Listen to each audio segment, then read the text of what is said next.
안녕하세요. 지리정보학개론 수강생 여러분, 지상훈 중입니다. 오늘은 10번째 마지막 실습을 진행하겠습니다. 이번 수업에서 다룰 주제는 바로 네트워크 분석과 서비스 영역의 계산입니다.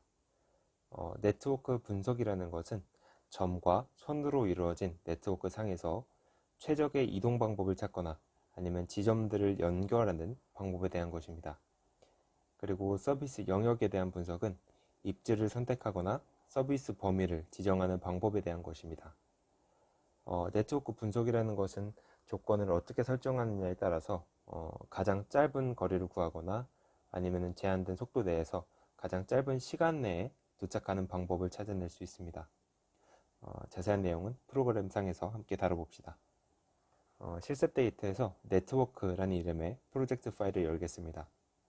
그러면은 네트워크를 구성하는 점들의 레이어가 있고 선들의 레이어가 있습니다. 네트워크 상에서 점들은 버텍스라고 하거나 아니면 노드라고 하고요. 그리고 선들은 엣지, 라인 혹은 링크라는 용어로 부릅니다. 네트워크 분석을 할 때는 시작점과 종단점을 지정하게 되는데요. 여기에서 우리는 원하는 점을 마우스로 정확하게 선택하기 위해서 스냅핑이라는 것을 활용할 것입니다. 스냅핑이라는 용어를 이전 6주차 실습에서 미리 들어본 바 있을 것입니다. 점과 점 사이의 거리를 구할 때 정확하게 그 점을 집어내기 위해서 스냅핑이라는 용어를 소개했었습니다. 다시 소개해드리자면 상단 메뉴 중에 설정 그리고 옵션 아이콘을 클릭해서 옵션 창을 열어봅니다. 그리고 디지타이즈 작업 탭에 들어가서 스냅 그 칸을 확인하겠습니다. 그리고 첫 번째 체크박스로 스냅을 기본적으로 활성화 이 부분에 클릭을 해서 활성화를 시키겠습니다. 그리고 기본 스냅 모드는 버텍스와 세그먼트로 해주세요. 버텍스는 점을 의미하고요. 아까 설명드렸죠. 그리고 세그먼트는 분절 지점을 의미하는데 이렇게 설정하면 점과 선사장의 분절점에 자동으로 스냅핑이 됩니다. 그리고 확인 버튼을 누르겠습니다. 스냅핑을 켜고 또 끄는 기능창이 존재하는데요. 상단 메뉴바에서 프로젝트 그리고 스냅 작업 옵션을 클릭해서 열어보겠습니다. 그러면 이렇게 프로젝트 수준 스냅 설정이라는 창이 뜨는데요. 좌측에 빨간 자석 모양이 스냅핑 기능을 켜고 끄는 버튼입니다. 그리고 이렇게 창을 띄워서 확인하는 방법도 있고 그리고 상단 툴바에 아이콘으로 띄우는 방법도 있는데요.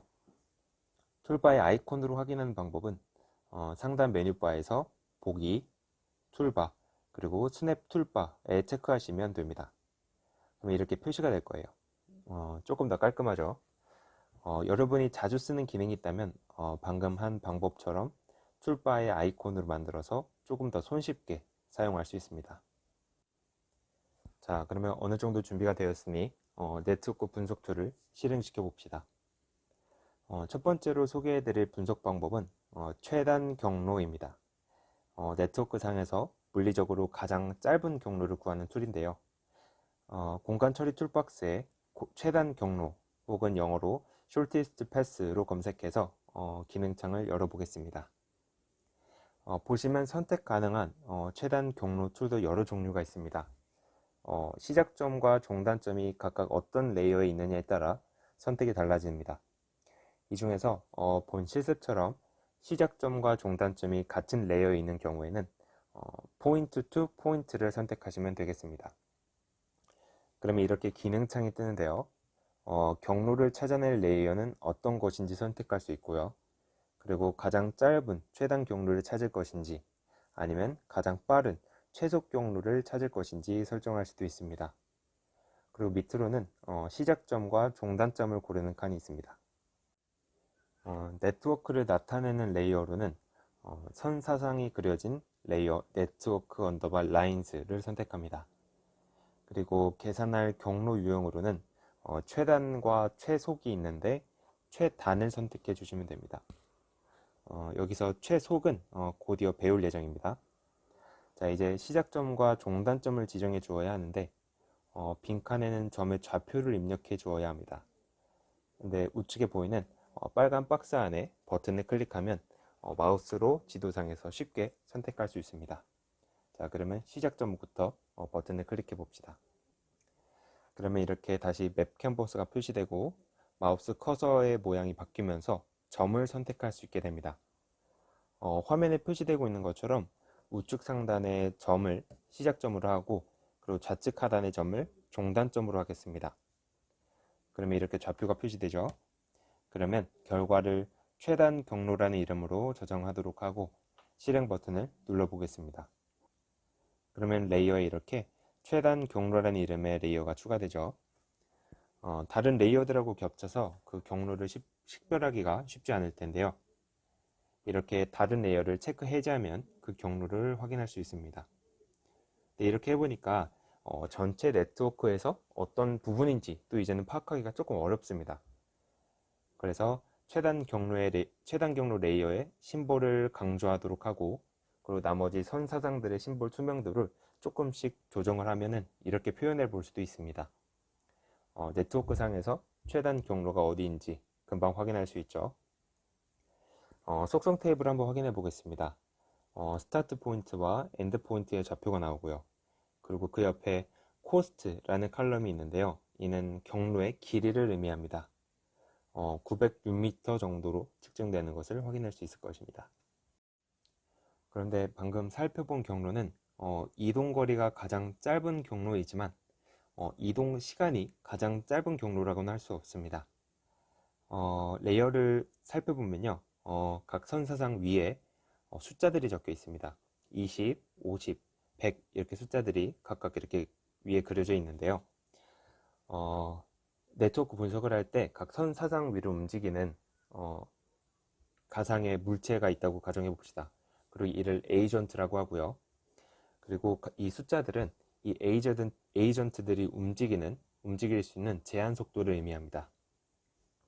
자, 그럼 이제 이렇게 선사상의 이동 속도까지 고려해서 네트워크 분석을 해보도록 하겠습니다. 이러한 분석은 방금 실행하였던 최단 경로라는 기능창에서 옵션만 달리해서 수행합니다. 그래서 방금 수행했던 최단 경로를 찾아서 열어주세요. 네트워크 레이어 설정과 시작점과 종단점의 설정은 아까와 같습니다. 다만 계산할 경로 유형을 최단이 아닌 최속으로 해주세요. 그리고 고급 파라미터를 열고 자세한 설정을 바꿔보도록 하겠습니다. 그러면 여러 설정들을 할 수 있는데요. 여기에서 우리가 먼저 조작을 해볼 것은 속도 필드와 기본 속도가 있습니다. 여기서 속도 필드는 나중에 해볼 것이고요. 먼저 우리는 기본 속도만 먼저 4km/h로 설정하고 실행을 시켜봅시다. 함께 확인해 볼 게 있거든요. 자, 그럼 이렇게 최속 경로 레이어가 추가되는데요. 심볼들을 조금 조정해 보니 최단 경로와 그 경로가 일치합니다. 다만 속성 테이블 한번 열어볼까요? 코스트의 값으로 다른 수치가 표현되고 있죠. 아까는 경로의 길이를 나타내며 906의 값이 있었는데 지금은 0.22의 값이 입력되어 있습니다.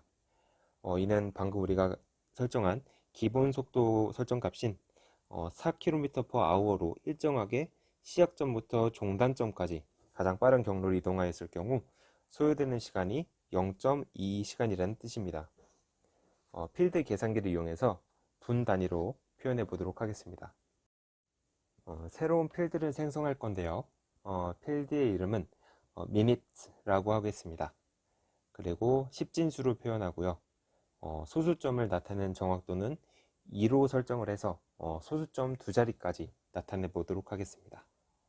그리고 표현식으로는 cost 필드 값에 60을 곱한다는 뜻의 코드를 입력하겠습니다. 그러면 이렇게 minute라는 필드가 추가되고 13.60이 표시됩니다. 그러니까 13.6분이 소요된다는 뜻이죠. 자, 그러면 이제 20, 50, 그리고 100 이렇게 각 선마다 설정되어 있는 제한 속도를 반영해서 최적의 이동 경로를 한번 찾아보겠습니다. 네트워크 언더바 라인즈의 설정 테이블을 한번 열어볼까요? 그러면 다음과 같이 스피드라는 칼럼 아래로 제한 속도 값들이 입력되어 있습니다. 한편 그 옆에 Direction이라는 컬럼은 에이전트가 경로를 이용할 때 그 이용하는 방향이 단방향인지 아니면 양방향으로 이용할 수 있는지 결정하는 값이 입력되어 있는 게 보이시죠? 자, 그러면 기능창은 아까와 같이 최단 경로 2를 찾아서 열어주시고요. 기본적인 설정은 최속 경로를 찾을 때와 동일하게 해주겠습니다. 계산할 경로 유형으로 최속을 선택해 주시고요. 그리고 시작점과 끝점을 선택해 주시고 이름은 제한 최속 경로로 입력한 뒤 고급 파라미터에 들어가 봅시다. 그러면은 아까 보았던 속도 필드라는 옵션이 존재하는데요. 이 값을 보면은 방금 네트워크 레이어로 설정하였던 네트워크 언더바 라인즈의 필드 값들이 나열됩니다. 이 중에서 속도를 나타내는 컬럼을 선택하면 되는데요. 스피드로 지정을 하고 그리고 실행을 눌러 봅시다. 그러면 이렇게 제한 최속 경로라는 레이어가 추가됩니다. 심볼을 좀 조정해 볼게요. 보니까 각 경로의 제한 속도까지 반영하였을 경우 선정되는 최적의 경로는 이전의 분석 결과와 조금 달랐습니다. 제한 속도가 20km/h인 이전 경로 대신에 시속 100km까지 허용되는 북측 경로가 선정되었어요. 에이전트의 이동 속도가 시속 4km였던 최속 경로 시에는 이동에 13.6분이 소요되었는데 이를 시속 100km로 이동하도록 하였더니 1.31분으로 줄어들었어요. 신기하죠? 자, 그러면 이제 서비스 영역을 소개해 드릴게요. 네트워크 언더바 포인트에는 두 개의 점 사상이 있는데 이 지점으로부터 딱 250m만 이동해서 도달할 수 있는 지역의 범위를 도출해 보도록 하겠습니다. 공간 처리 툴박스에서 서비스 에어리어나 아니면 서비스 영역이라 검색을 해서 기능창을 열어보겠습니다. 그러면 이러한 설정창이 뜨고요. 네트워크 레이어로는 네트워크 언더바 라인즈로 설정해 주시고 시작 포인트를 가진 벡터 레이어로 네트워크 언더바 포인트를 선택합니다. 그리고 에이전트가 이동 가능한 거리를 트래블 코스트라고 하는데 250m를 입력합니다.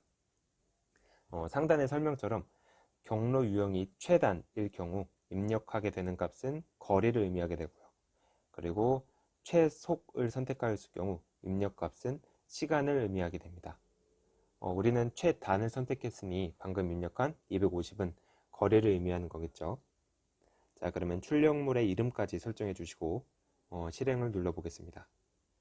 자, 그러면은 서비스 영역 언더바 250m라는 레이어가 추가됩니다. 심볼 값을 조금 조정해 볼게요. 에이전트가 출발하게 되는 각 점은 노란색이고요. 그리고 이동 가능한 거리는 굵은 빨간색 선으로 표시했습니다. 확인이 되시죠? 방금 기능창에서 설정하였던 과정에서 그 선택하였던 그 값들을 조금씩만 수정하면 여러분 나름대로 각자가 더욱 재미있는 결과들을 만들어낼 수 있습니다. 자, 이번 실습에서 준비한 내용은 여기까지입니다.